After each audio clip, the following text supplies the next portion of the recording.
하나님은 우리에게 구원받은 성도에게 강하게 요구하는 게 있습니다. 로마서는 우리 성경 안에서 구원에 대하여 가장 잘 설명한 책인데요.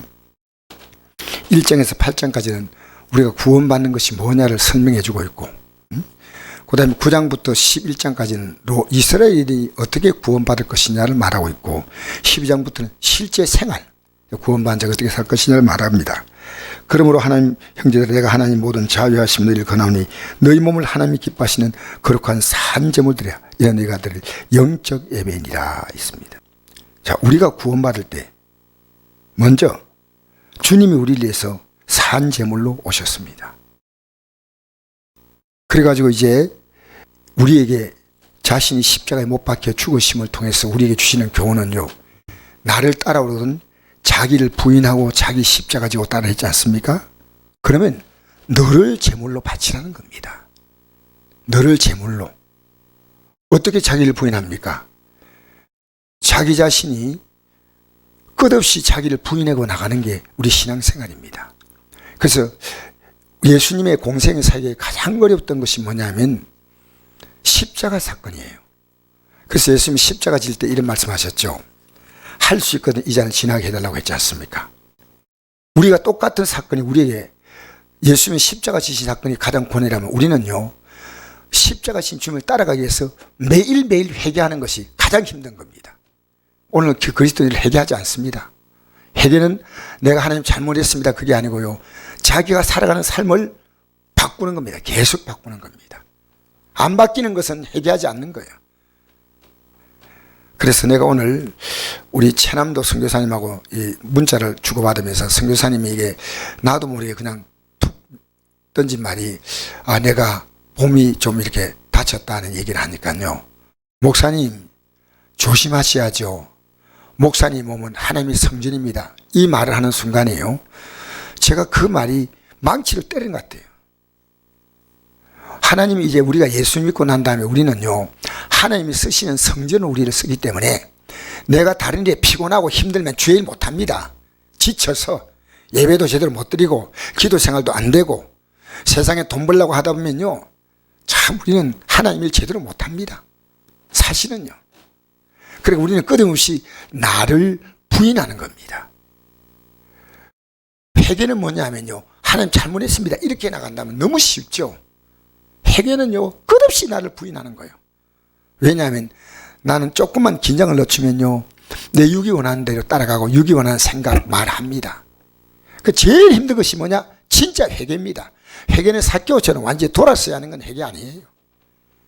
그래서 우리가 돌아서고 회개하면요, 이제는 우리가 뭡니까? 매사에서 하나님 이 세대를 본받지 않습니다. 세상 사람들이 뭐 코로나 왔다고 뭐 어떻게 하고 안 본받습니다. 마음을 늘 주님 앞에서 새롭게 하고 변화를 받습니다. 변화. 하나님 말씀이 뭐라 말하는가? 변화받고 하나님이 선하시고 기뻐하시고 온전한 뜻이 무엇인지 분별하는 겁니다. 저도 오늘 목욕탕에 가서 잠깐 목욕을 하면서 이 만난 사람들에게 오늘 내가 복음을 전했거든요. 목욕탕에서 서로 이렇게 대화하는데 나도 모르게 내 정체를 밝혔어요. 상대가 이게 나 목사라고 그랬거든요. 그러니까 그분이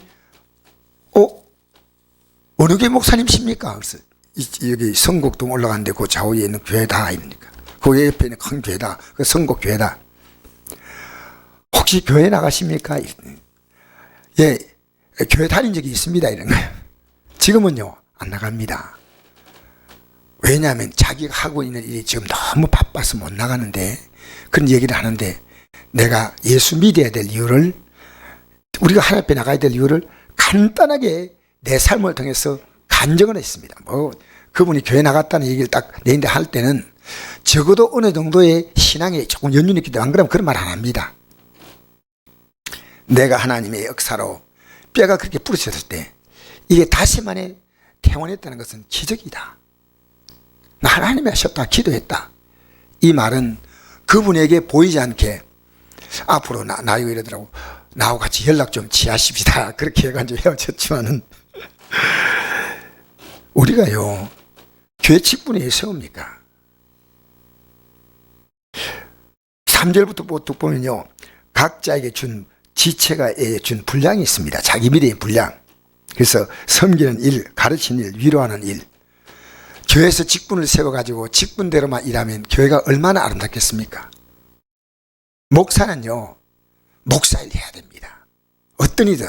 사모는요, 어떤 데서 사모일 해야 됩니다. 그거 아니면 안 됩니다. 권사는요, 집사 때 일처럼 하면 안 됩니다. 권사는 성도를 건면할 일이에요. 이걸 하지 않고 교회 봉사는 좀 했다고 해가지고 이게 권사야 됐다고 아니요. 권사는 권면하는 일입니다. 성도를 믿음으로 간고히 건면할 일이 없다면 그분은 권사 직무를 유기한 거예요. 직무 유기. 집사는요, 사도행전 보면 그런 말씀 나오지 않습니까? 집사를 왜 세웁니까? 구제하는 일을 하라고 생각해요. 구제하는 일. 사실 성도를 구제하는 일은 쉽지 않습니다. 그 봉사를 맡기는 겁니다. 저는 오늘 교회가 바른 교회 같으면요, 일 성도들은요, 뭐 물론 집사도 할 수 있고 권사도 할 수 있고 다 할 수 있죠. 필요하면 일꾼이 없으면 목사도 할 수 있습니다. 봉사하는데요, 나는 옛날에 제가 다니는 교회도요, 목사님이 화장실 청소하더라고요. 그걸 봤어요. 왜 청소할까 저는 이 생각이 들어요. 성도 안 하니까 하는 거예요. 성도가 안 하니까. 그래서 저는 이번에 이 다친 사건을 통해서 깨달았습니다. 많은 걸 내가 얘기할 수 없지만요, 저는 제 직무를 제가 직장 같았으면요, 제 환자복 입고 와가 직장에 출근 안 합니다. 제게 준 목사의 일은요, 환자복 입고 제가 숨어서 나와가지고 새벽기도 인도한 것은요, 제게 준 하나님의 사명이에요. 목사의 사명, 사모의 사명, 집사의 사명, 장로의 사명, 각자 다 사명이 있습니다. 그 사명 안 하면서, 그 사명은 안 하고 다른 일에 막 간섭하고 있습니다. 그 사명 안 하고.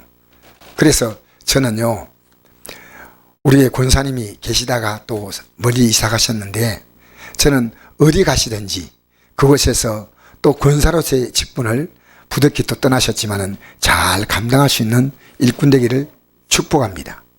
축복합니다. 이사를 갔는데 저 멀리 서울 경기도인가 근포인가 멀리 여러 가지 사정 때문에 이제 이사 갔지만은 열심히 참 눈물 흘리면서 안타깝게 떠났지만 그곳에서 잘 일하기 바랍니다. 교회는요, 지금 우리가 뭘 얘기하는지 아십니까? 내 직분 감당하고 있느냐는 겁니다. 목사가, 장로가, 전도사가, 권사가 사실은 교회 안에요, 그 직분 감당하는 사람을 본다는 것은요, 아주 귀합니다. 그러면서 감당도 하지 않고 회개하지 않습니다. 그래서 저는 오늘도 이런 마음 같습니다. 이 뼈가 나아가면서 제가 앞으로 남은 사역을 어떻게 할 것인가, 제 생각을 정리합니다. 제 생각. 그러나 이제 혹시 뭐 일꾼이 또 여러 가지 사정 때문에 일 못한다면 제가 할 때는 부득이 또 제가 할 때가 있고 사람을 불러서 일 시킬 때가 있습니다. 그때 말하시면 안 됩니다. 교회는 운영되기 위해서 어쩔 수 없이 해야 되지만, 그러나 제가 할 일은 말씀과 기도요.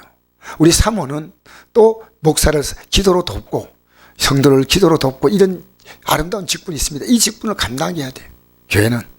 교회는 자기 자리를 돌아서야 하는데 이런 데 대해서 우리는 회개하지 않는다는 걸, 회개하지 않는, 내가 내 할 일을 하지 않고 있다는 걸 알아야 됩니다.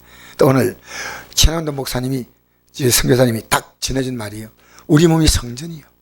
그래서 이 몸을 잘 주님이 쓰시도록. 내가 몸이 아프니까 하나님이란데 굉장히 사실은 조금 불편한 게 있습니다. 이제 잘 회복되면 주의 뜻대로 잘 사용하도록 할 것이지만, 우리 교회 안에서요, 자기 직분은 감당하지 않고요, 월권하는 일들 굉장히 많습니다. 자기 직분 감당해요. 자기 직분. 그에 대한 회개. 우리 예수님은 끝까지 한 길을 갔습니다. 우리를 구원하기 위해서 십자가 지신데, 누가 뭘 하더라도 그 길을 한결같이 간 거예요. 또 우리에게 요구했습니다. 너희 몸을 하나님 기뻐하시는 거룩한 산제물로 드리라 했습니다. 저는 성곡교회가요, 바른 교회로 회복돼야 돼요. 목사부터 회복돼야 되고요.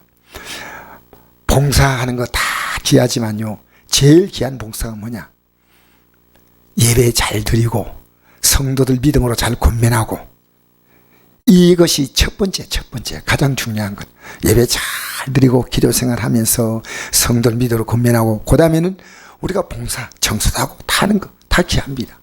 그러나 중요한 것은요, 우리 자신이 이제 날마다 이 말씀에 굳게 서야 됩니다. 이 말씀에 굳게 서야 됩니다. 그래서 내 직무를 찾아가야 됩니다. 내 직무. 내 직무가 뭐냐? 하나님 보실 때 부끄럽지 않는 그 일을 해야 됩니다. 저는 우리 성도들이요, 목사 사역을요, 많이 도와주길 바랍니다. 제가 이 교회를 걸어갈 때, 여러분 열심히 하고 있지만, 제가 할 때 때로 너무 힘들고 고독할 때도 있습니다. 그러나 저는 괜찮습니다만, 여러분 목사 사역을 같이 마음을 놓아서 또 도울 수 있는 부분은 돕고, 또 제가 여러분을 돕고 싶는 도우시면 마음껏 돕고, 그래서 우리는 이 땅에 살면서 끊임없이 하나님이 선하시고 기뻐하신 뜻이 무엇인지를 분별하면서 살아야 돼요. 늘 이게 하나님 볼 때 최선의 길인가? 최선의 길인가? 내가 왜 이 일을 해야 되는가? 이 일에 과연 영적인 열매가 있는가? 깊이 생각하셔야 돼요. 그래서 이 일이요, 세상에 그냥 인간적인 모습으로 하는 것 같으면 하면 안 돼요. 하면 안 돼요. 그래서 저는 오늘 이 저녁에도 기도하면서, 하나님, 내 몸은 성전인데 제가 이 몸을 좀 제대로 잘 관리하지 못한 것 용서해 주시고, 이제는 성전으로 잘 쓰임받게 했습니다. 그런 마음인, 저 일본 선교사가 저인데 그 망치로 때리듯이 딱 충격을 줬어요. 평소에 늘 듣는 말이죠. 우리 몸이 성전이다. 누가 몰라요. 근데 이건요, 뭘 위해 지금 쓰고 있냐는 겁니다. 뭘 위해. 이름만 성전이죠. 세상 위에서 쓰고 있는데 주님이 써야 됩니다. 주님이 기뻐하는 뜻을 따라 가장 아름답게 주님이 쓸 수 있는 성전, 주님의 집, 주님이 거할 수 있는 집으로 쓰임받게 되기를 축복합니다.